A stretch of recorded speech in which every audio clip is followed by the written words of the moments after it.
Hello friend, welcome to my YouTube channel Spandan pathology में doctor Nirmal आपके सामने आके हुए एक नए टॉपिक पे डिस्कस करने के लिए। आज का जो हमारा टॉपिक है जिसके ऊपर हम डिस्कस करने वाले हैं उस टॉपिक का नाम है care and treatment of fever. मतलब बुखार की देखभाल और बुखार का इलाज क्या है। तो आइए हम देखते हैं care and treatment of fever में क्या क्या हमें पढ़ना है।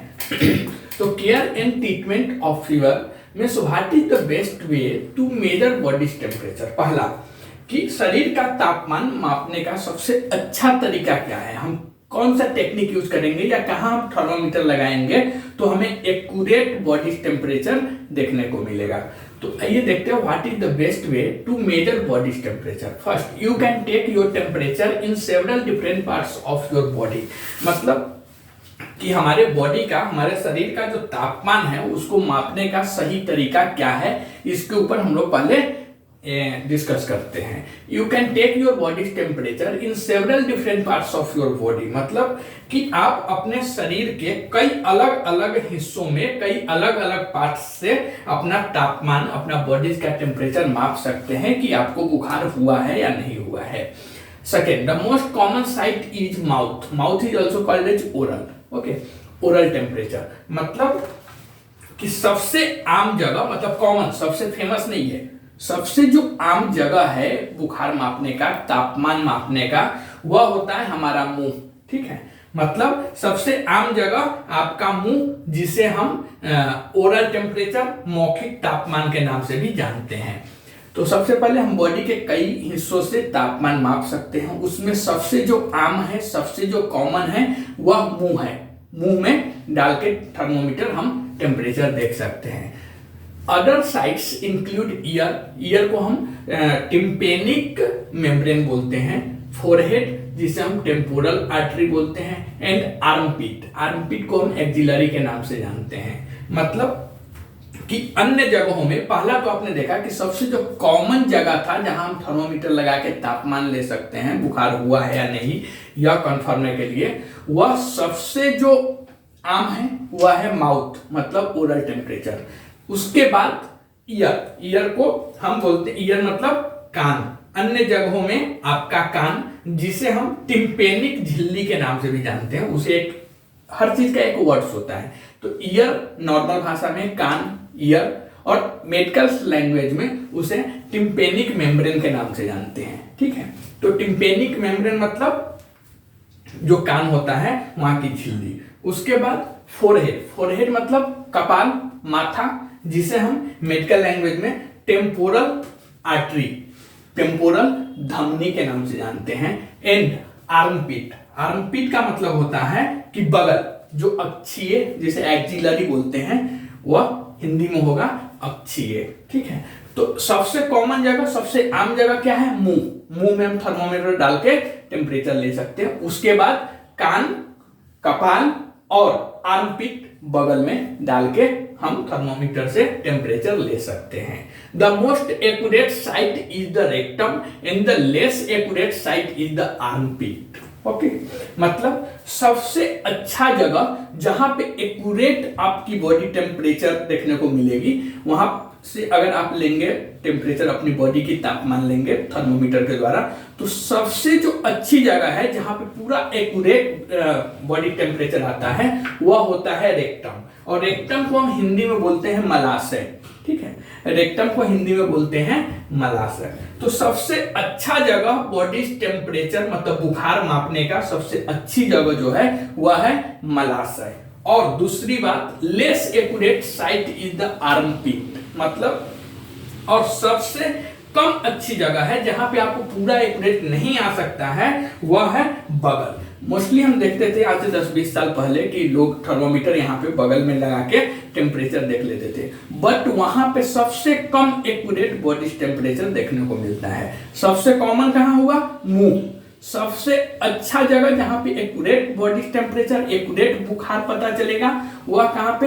तो वह है रेक्टम, मतलब मलाशय। और सबसे जो कम एक्यूरेट साइट है, सबसे जो कम अच्छी जगह है, वह है बगल, मतलब जो आर्मपिट होता है ना, तो बगल में। आजकल अभी भी देखेंगे गांव साइड में जो टेम्परेचर लिया जाता है, मतलब बुखार चेक किया जाता है, तो थर्मोमीटर को बगल में लगा देते हैं।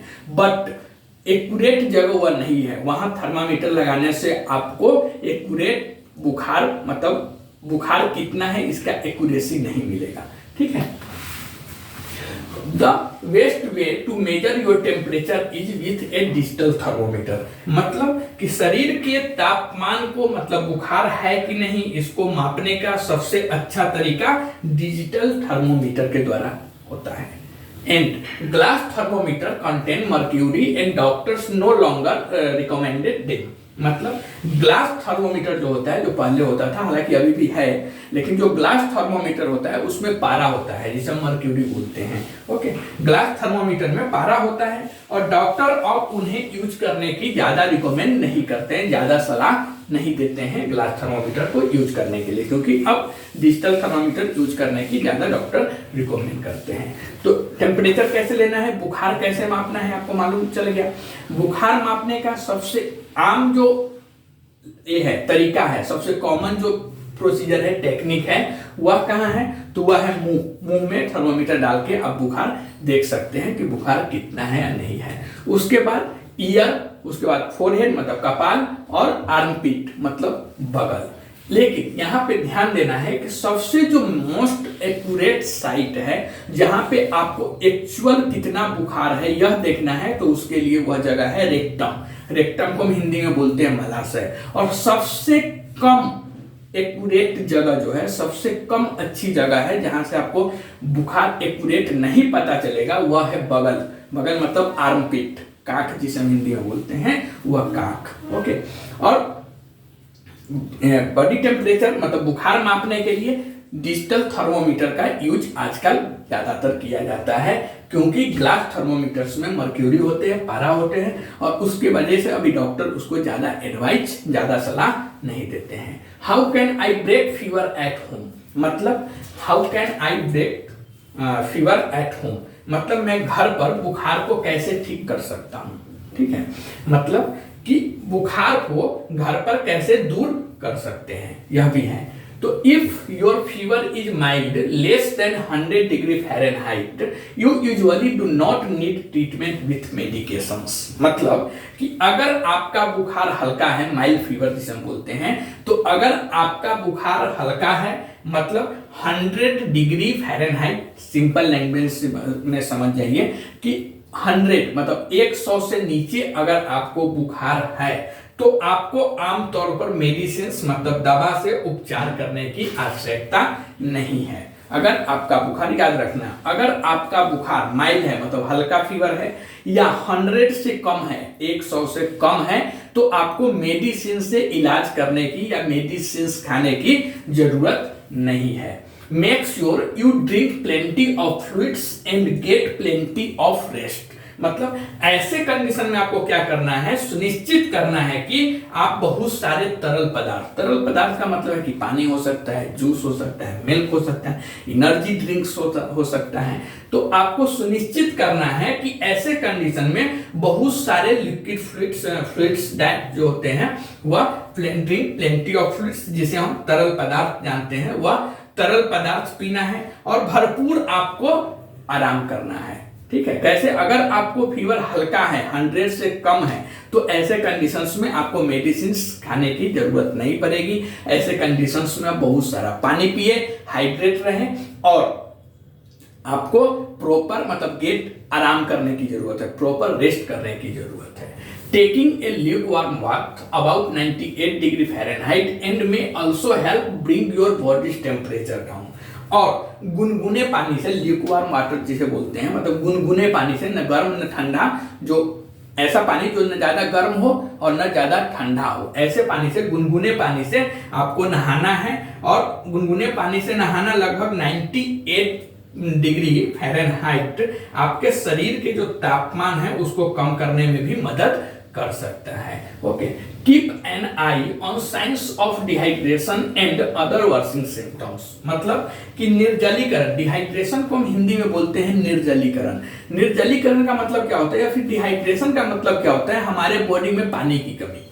ठीक है, और पानी की कमी होती है कोई बीमारी में तो ही डॉक्टर हमें सलाइन वगैरह लगाते हैं। तो हमें बुखार में यह खास ध्यान रखना है कि निर्जलीकरण मतलब डिहाइड्रेशन और कोई जो अन्य बिगड़ते हुए लक्षण है उसके संकेतों पे हमें नजर रखने की जरूरत है। Okay, if you are feeling uncomfortable and your body's temperature is higher than 101 degree Fahrenheit, you can try to break the fever. मतलब कि यदि आपको असहज महसूस हो रहा है, मतलब आपको बेचैनी महसूस हो रहा है या अच्छा नहीं लग रहा है, आपको कंफर्ट फील नहीं हो रहा है बुखार में, तो ऐसे कंडीशन में यदि आप असहज महसूस कर रहे हैं और आपका तापमान मतलब आपका बुखार 101 डिग्री फ़ारेनहाइट से अधिक है, तो आप बुखार को कम करने की प्रयास कर सकते हैं मेडिसिन के थ्रू। अभी क्या क्या क्या मेडिसिन इसमें चलेगा, तो देखिए, पहला, the most common way to get rid of fever is to use over the counter, जिसे हम OTC मेडिसिन बोलते हैं, over the counter medications such as acetaminophen and non steroidal anti inflammatory drugs, जिसे हम शॉर्ट फॉर्म में NSAIDs के नाम से जानते हैं, including ibuprofen, naproxen, paracetamol and aspirin. मतलब कि बुखार से छुटकारा पाने के लिए, बट यह कब करना है, 100 से ऊपर अगर आपको बुखार हो, असहज महसूस कर रहे हो, आपको बेचैनी आ रही, कुछ अगर ऐसा प्रॉब्लम आ रहा है, आप अनकंफर्टेबल फील कर रहे हैं, कंफर्ट फील न कर रहे हैं, फिर क्या करना है कि बुखार से छुटकारा पाने का सबसे आम तरीका over the counter, that is called as OTC medicine, मतलब ओवर द काउंटर दवाओं जैसे एसिटामाइनोफेन या आइबुप्रोफेन और फिर उसके बाद non steroidal anti inflammatory drugs का उपयोग करके आप बुखार कम कर सकते हैं, जिसमें आइबुप्रोफेन हो सकता है, नेप्रोक्सेन हो सकता है, एस्पिरिन हो सकता है, पैरासीटामोल हो सकता है। यह सब मेडिसिन यूज करके आप बुखार कम कर सकते हैं। अगर आपकी बुखार 100 से ऊपर है, मतलब 100 से ऊपर है, आप अनकंफर्टेबल फील कर रहे हैं, ऐसे कंडीशंस में आपको क्या करना है, एसिटामाइनोफेन ड्रग्स और non steroidal anti inflammatory drugs के थ्रू बुखार को कम कर सकते हैं, जिसमें आएगा आइबुप्रोफेन, पैरासीटामोल, नेप्रोक्सेन और उसके बाद नेप्रोक्सेन के बाद एस्पिरिन। यह सब मेडिसिन देके आप बुखार कम कर सकते हैं। Okay, don't give aspirin to children under the age of 17 years, but इसमें हमें याद रखना है, जब पेशेंट्स का एज, जब रोगी का उम्र 17 वर्ष से कम उम्र के बच्चे को, 17 ईयर्स याद रखिए, 17 वर्ष से कम उम्र के बच्चे को एस्पिरिन नहीं देना चाहिए, नहीं देते हैं मोस्टली। एस्पिरिन इन चिल्ड्रेन में कॉज रेस सिंड्रोम ए समटाइम्स फेटल इलनेस, मतलब कि बच्चों में एस्पिरिन के कारण, एस्पिरिन देने की वजह से रेस सिंड्रोम नामक बीमारी हो सकता है, जो कभी कभी बच्चों के लिए घातक भी हो सकता है या घातक बीमारी का कारण भी बनता है। तो ट्रीटमेंट हमें कैसा करना है, तो ट्रीटमेंट में मोस्टली याद रखना है कि 100 डिग्री फीवर से अगर नीचे है तो हमें मेडिसिन खाने की जरूरत नहीं है। दूसरा, हमें उस पर याद रखना है कि हमें बहुत सारा पानी पीना है और प्रॉपर रेस्ट लेना है, प्लेंटी ऑफ रेस्ट, मतलब आराम करना है। उसके बाद हमें ल्यूक वार्म वाटर, गुनगुने पानी से नहाना है, उसकी वजह से भी फीवर कम हो सकती है। और हमें ध्यान रखना है कि हमारी बॉडी में पानी की कमी ना हो, डिहाइड्रेशन ना हो, या कोई चिंता वाला अगर लक्षण जैसे बेचैनी हो रही है, श्वास फूल हो रही है, पेशाब में जलन हो रहा है, गले में खराश हो रही है, ये सब लक्षण पर ध्यान देना है। अगर आपका फीवर 100 से ऊपर है, 100 से ऊपर है और आप अनकंफर्टेबल मतलब असहज महसूस कर रहे हैं, तब आप मेडिसिन खा सकते हैं। उस मेडिसिन में आप यूज कर सकते हैं जैसे एसिटामाइनोफेन ड्रग्स या फिर non steroidal anti inflammatory drugs. ऐसे ड्रग्स में शामिल है जैसे आइबुप्रोफेन, नेप्रोक्सेन, एस्पिरिन, उसके बाद पैरासीटामोल, यह सब खा के आप बुखार को कम कर सकते हैं। उसके बाद यह भी याद रखना है कि जो एस्पिरिन मेडिसिन है या एस्पिरिन मेडिसिन 17 साल से मतलब 17 ईयर्स से कम उम्र के बच्चे को नहीं देना है, क्योंकि यह जो एस्पिरिन मेडिसिन होता है यह छोटे बच्चों में रेज सिंड्रोम्स नाम की बीमारी उत्पन्न करता है, जो बच्चे के लिए खतरनाक मतलब घातक भी हो सकता है, उसमें उसकी जान भी जा सकती है। तो ट्रीटमेंट हम फीवर का, नॉर्मल फीवर का ऐसे ही करता है। बट फीवर क्या होता है, कोई बीमारी नहीं है, फीवर एक लक्षण है जो बुखार होती है, या कोई बीमारी नहीं है। बुखार होने के पीछे का कारण कोई दूसरा बीमारी होता है, तो हमें यह भी ध्यान रखना है कि वह बुखार किस वजह से हो रहा है। अब कौन कौन से वजह से बुखार होता है, इसके बारे में ऑलरेडी हम कॉजेज ऑफ फीवर टॉपिक्स पे डिस्कस कर चुके हैं। तो मेन हमें फीवर के लिए यही ट्रीटमेंट देना है, बट हमें यह भी याद रखना है कि फीवर होने का कारण क्या है, किस वजह से बुखार हो रहा है। बुखार हमारी बॉडी में हुआ है, उसके पीछे का कौन सा कारण है, डेंगू, मलेरिया, टाइफाइड, या फिर respiratory symptoms, respiratory disease, pneumonia वगैरह जिसमें आता है, या यूरिनरी ट्रैक इन्फेक्शन। तो हमें मेन फोकस करना है जो उसका मूल कारण है, जिसके जो मेन कॉजेज है, जिसके वजह से बुखार हो रहा है, उसको पहले अगर हम खत्म करेंगे तो ऑटोमेटिक हमारी बॉडी से बुखार गायब हो जाएगी। ओके, आप कमेंट करके बताइए यह वीडियो आपको कैसा लगा। अगर यह वीडियो आपको अच्छा लगता है तो प्लीज इस चैनल को सब्सक्राइब कीजिए, लाइक कीजिए, शेयर कीजिए। मिलते हैं एक नए वीडियो पे डिस्कस करते हुए, तब तक के लिए थैंक यू।